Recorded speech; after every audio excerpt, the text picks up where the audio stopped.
curtain వాడు సత్య మార్గమును చూపినవాడు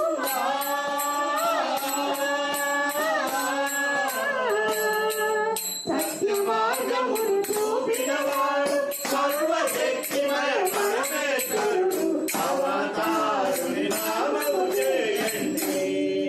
నీవేరు బాబా అవతారుని నామము చేయండి